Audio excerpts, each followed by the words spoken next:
For this afternoon's review, we're going to take a look at G.I. Joe Classified Series. This is the Storm Shadow figure. This is number 35. So this is the content of our purchase. We have the Storm Shadow figure. We have a bow, an arrow set with the sword sheaths, 2 pairs of swords. One would be longer than the other. We have a belt accessory and a spare hood. The figure comes with loose parts or accessories, which when you take it out of packaging, actually the chest belt is a loose accessory. The hood is a loose accessory, and the pistol belt is also a loose accessory. And if you want a full hooded version, just pop out the head, take out the folded hood, and replace it with this full hood piece. So let's discuss articulation points on the Storm Shadow figure. So for the head area, we have 2 points of articulation. So one on the base of the head scalp and the other would be at the base of the neck. So those are 2 articulating systems for head area. Okay, so for the body, we have a diaphragm cut for bends. So forward bends, backward bends, and we also have a ball for articulation on the waistline.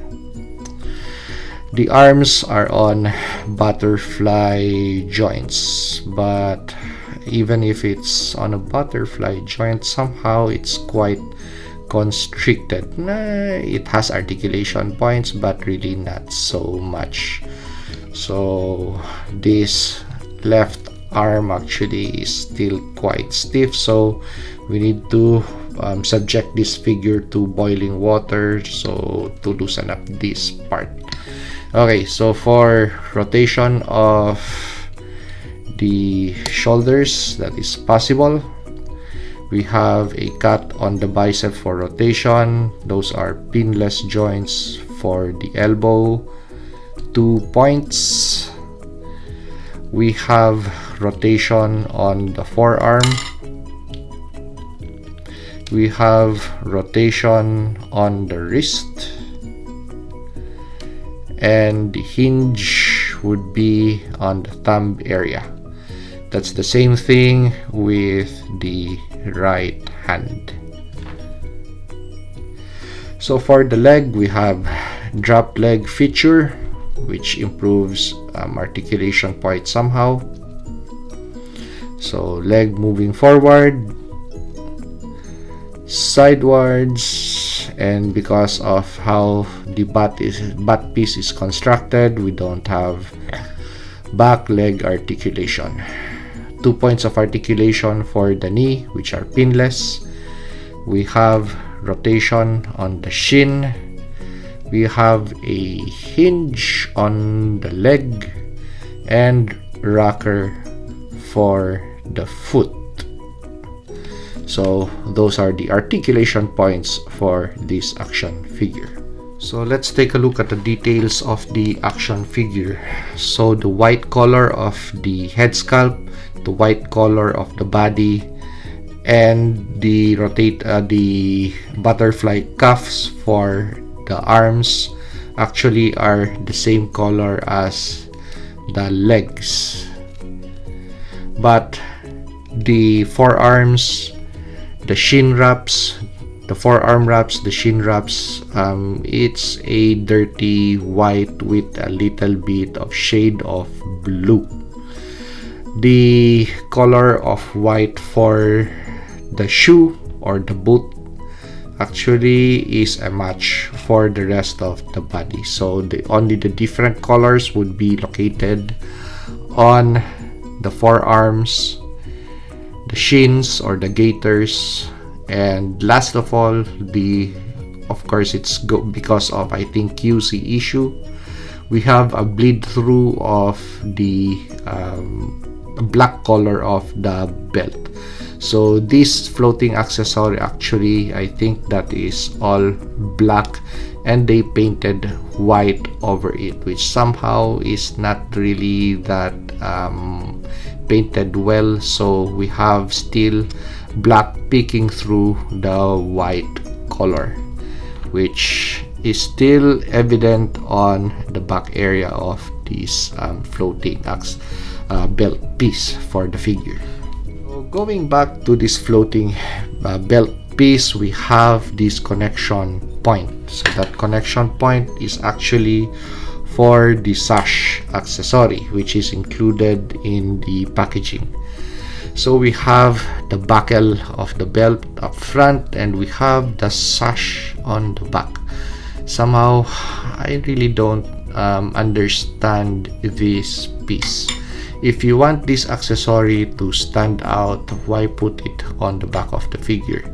So I think this is a floating piece for this way of possibly displaying that sash, wherein you could possibly rotate the belt to the side this way, even if we have the buckle up front. So you could still move this piece to the side that way to make way for display of this sash. Somehow this makes sense this way, instead of displaying it from the back that way, which is quite angled. But if you move it to the side this way, so somehow it rests nicely on the thigh of the figure. So we have the weapon set for Storm Shadow, and actually all of the weapon set would rest or is held onto this quiver set. So the quiver set has a built-in or molded in sword sheaths. So let's take a look at the swords. So the details on the sword. So we have a longer one and a shorter one. So the longer katana, that's a detail. And on the handle of the katana, we have a snake head or a cobra head. Same goes with the shorter katana.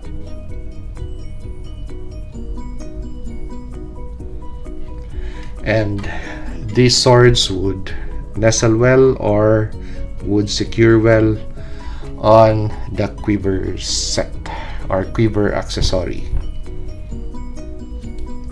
We also have a separate piece, an arrow, which you could possibly use with the bow. So the bow has an indentation or a connection piece here where you could possibly put the loose arrow in this way, and you could let the figure hold on to the bow handle and possibly give a pose of a this way, something on this way, that Storm Shadow is ready to shoot an arrow at a G.I. Joe operative. But if you don't want to display this piece, you could possibly just store that on the quiver. So the rest of the bows actually are just molded. We only have one separate piece which works with the bow set. So this piece rests on that hole.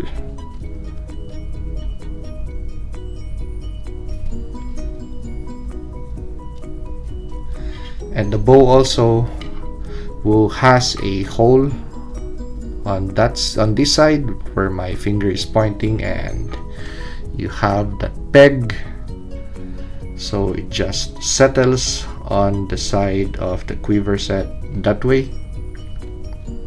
So this is how it looks, the whole weapon system for Storm Shadow. And it's just weird that we have this peg which is supposed to connect to the back of the figure. The peg is on the side instead of center. So somehow I wish that this thing would have been placed in the middle, not on the side this way. So So this is how Storm Shadow would look with all of the weapon systems in. So somehow I just didn't place the hood or the folded hood on this figure because I like less accessories that are dangling or loose on the figure. So actually this piece is okay because once you settled it on the side that way, somehow it just won't move back and forth or up and down. So nestles nicely on the side of the figure, especially the sash. So let's take a look at the all of the weapons placed on the back of Storm Shadow. So that is how it looks or supposed to look. So traditional Storm Shadow weapon system that we have in the 80s figure, the smaller version, the 3.75 inch one. So something similar to that, but somehow if you're going to hold onto the bow and shoot an arrow, so you're going to hold it with the left hand. You're going to hold on to the bow on your left hand, and you're going to reload using the right hand. But that is quite weird because of the angle of the arrow set or the quiver. Because if you want a straight, you have so you have to angle this accessory piece to the center line of the body to somehow make it work. But because of the peg is placed on the side of the figure, somehow it just doesn't look good this way. So if you want to load up on the next shot for the bow and arrow system, so you have to move it that way, and it just doesn't make sense that your swords would be hanging on this side, which makes drawing them really hard, especially sheathing the swords, I mean. So just imagine the length of that sword, you're going to sheath it on the back of the figure that way. So that's a really hard thing to do. So let's compare it with the Storm Shadow figure that I customized, the movie version. So this is my custom Storm Shadow figure, which I also have a video on my channel. So actually they share the same system. The only difference, this one would only sport one sword. So actually still the same. We have the belt, the chest belt, which actually is attached to the quiver set. The quiver set doesn't have any weapon storage on it, it's just a separate quiver set. So I also have a separate bow arrow piece and the bow, and the sword is secured on the belt of the figure, black belt. So, but that is a black garter piece, so which I just use. So the one that my wife used for mask making, so I just cut off a piece and wrapped it around the figure where I store the sword. So which makes drawing the sword easier and sheathing the sword easier and drawing the arrow easier. So you're holding the bow on your left hand and you're stretching the bow with your right and reloading with your right, which somehow makes more sense this way compared to the newer release of the G.I. Joe classified seals. So this is my custom version, this is the classified version. So actually I tried to see whether the sword sheaths could be detached from the quiver set, but that is not possible because actually that is a molded piece. So that thing can't be detached, because I thought that I could possibly detach this sword sheaths and possibly just taking out this sash and placing one of the swords, or attaching one of the swords to this connection point. So something that is similar to the Origins movie that I made, wherein the sword is nicely secured on the belt area. But that is not possible with the classified series because of the molded design. For a fighting and weapon storage system, actually it looks very cool, very ninja-like, but somehow as a weapons system or a practical weapons system, actually it is just not too functional, practical.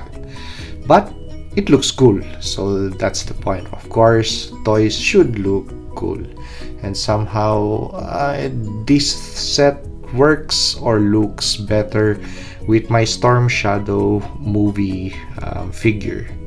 So let's take a look at my proposition with regards to the new Storm Shadow that was released.